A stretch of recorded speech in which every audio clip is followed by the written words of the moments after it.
So this is about highlighting how you select things.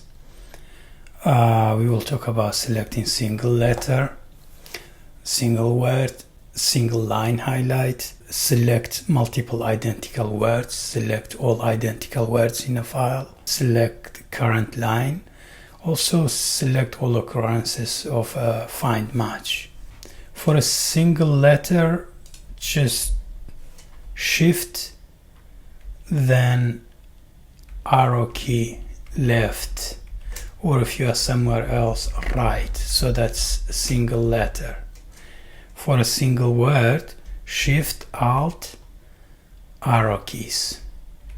So that will do it word by word. For a single word, you could also do just Command D. And the importance of Command D is if you repeat it, it will select the words after that, like the similar words. For example, I can change all of these tests. So say you are on a test, just do Command D, then Command D, Command D, and do your changes.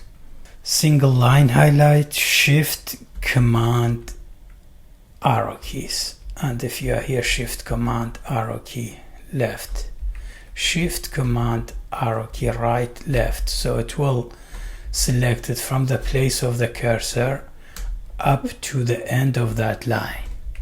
Say you are here and you want to find all the matches of console, but we used to do like Command D, then Command D again and again. There is an easier way, which is, let me escape this, Command Shift L.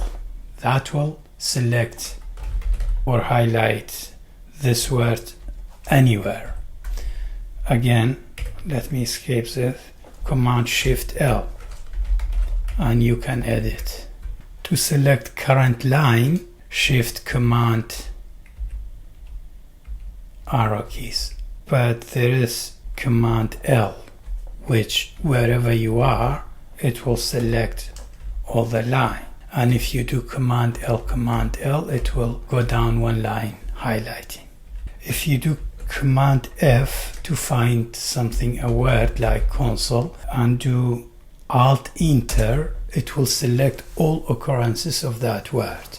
And you could just start editing, replacing the word.